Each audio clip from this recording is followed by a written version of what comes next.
Vande Mataram. Now today we will learn about voice. Voice. Voice is totally way of talking. Voice. Voice is the form of the verb text to indicate whether the subject of the verb perform or receives action.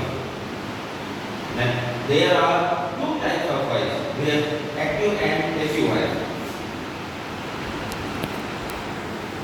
What is different? There is totally different of verb in the verb. Active voice, Mukesh writes a letter, and in the passive voice, a letter is written by Mukesh. There is Mukesh and a letter. A letter and Mukesh is same. What is different? Only form of the verb. There is write and there is written. This is way of talking.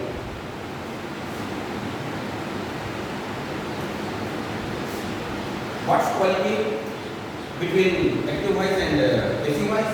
Active voice tells us what a person or thing does. The subject performs action, work on the object. What is the structure? Subject plus verb plus object. Example is George rode his bike. The father always collects his children from school. This is etc. In the passive voice, tell us what is done to someone or something. The subject is being acted upon. Structure is object, verb and subject. There is subject, verb and object. There is object, verb and subject. In the active voice, we will use first form, second form or third form of the verb. But in the passive voice, we use only third form of the verb. This is the third form of the verb.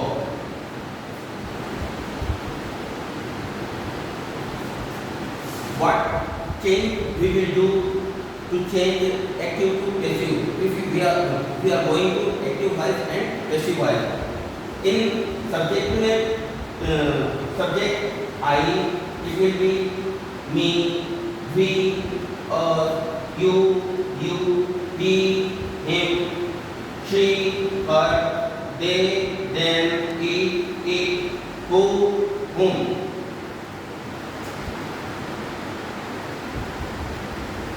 यहाँ पर मैंने कुछ नया chart भी किया है आप लोगों को समझाने के लिए। नवाचार, ये नवाचार पढ़ाने के समय बच्चों को जल्दी याद हो जाए तो वह ये हमारे फिंगर है, ये फिंगर को देखेंगे तो ये 1, 2, 3 और 4 देखेंगे 4 finger 1, 2, 3, 4. What is one? What one means simple. Second is continue. Third means perfect and 4 is perfect continuous.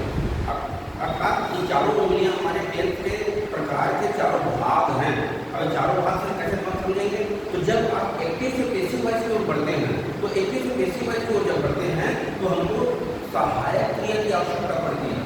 पहले तो हमको ढूंढना है कि वह किस टेंस में है, प्रेजेंट सिंपल में है, कंटिन्यूअस में है, परफेक्ट में है या परफेक्ट कंटिन्यूअस में है। तो if given sentence is in 1 or 2 that means simple or continuous, whatever that. That means we will use in the passive voice second of the helping verb. Second मतलब continuous. यदि 1 और 2 में है, 1 और 2 में है, 2 का ही helping verb लगेगा, चाहे वो simple में रहे चाहे वो continuous में रहे। उसी प्रकार 3 और 4, 3 मतलब perfect में है, तो उसको जब passive बनाऊंगा वो perfect continuous का ही लेगा और perfect continuous का passive voice नहीं होता। याद रखिए यही नवाचार ताकि आप यदि परीक्षा हाल में बैठे हैं और अपनी उंगलियों को इस प्रकार करेंगे तो इस प्रकार आपको हेल्पिंग वर्ब क्या मुझे यूज करना है यह आपको याद हो जाएगा, स्मरण में आ जाएगा। यह रटने का विषय नहीं है। इसी को मैंने आप लोगों को नया नवाचार के माध्यम से बताने की कोशिश की है।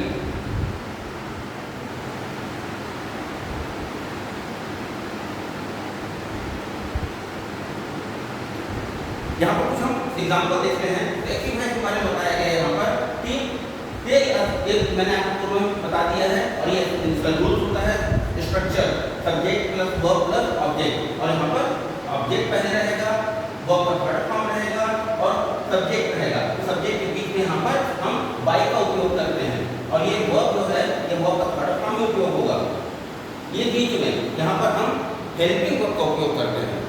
जब भी जैसे मैंने आपको बताया 1 में 2, 3 में 4, तो 1 2 में 2 और 3 4 में 4, इस प्रकार का हेल्पिंग वर्ब यहाँ पर उपयोग होगा। जैसे यहाँ पर एग्जाम्पल, तो यहाँ पर एग्जाम्पल दिया गया है अन्नू लेटेड द हाउस, तो इस प्रकार से दिया गया है the house was furnished by Anu, इस प्रकार से यहाँ पर कुछ दिया गया है। और जो चीज यदि आपको यह समझ में ना आया हो तो उसके लिए आपको मैंने बता कर बताया। देखिए प्रेजेंट सिंपल डू या डज होता है, इसमें भी इज एम आर लगेगा, और यदि इज एम आर दिया गया तभी वो इज एम आर ही लगेगा। तो यहाँ पे क्या अंतर आ जाएगा? तो फिर अंतर ये आएगा कि सब में बीइंग का उपयोग होगा।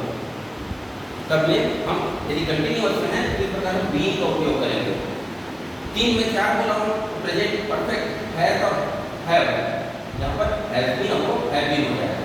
और यहाँ पर आप भी देख रहे हैं कि परफेक्ट कंटिन्यूअस को कोई अलग यहाँ पर नहीं बनना है। मैंने आपको बता दिया है कि परफेक्ट कंटिन्यूअस है वो प्रेजेंट का हो, पास्ट का हो या फ्यूचर का हो, उसमें पेसिव भाई नहीं होता। इसी प्रकार अन्य रूल्स यहाँ पर दिए गए हैं। और मैं समझता हूँ कि यह इस वीडियो के द्वारा आप लोगों को बहुत सहायता मिल जाएगी, और आप जब परीक्षा हाल में बैठेंगे तो किसी भी प्रकार से रटने की आवश्यकता नहीं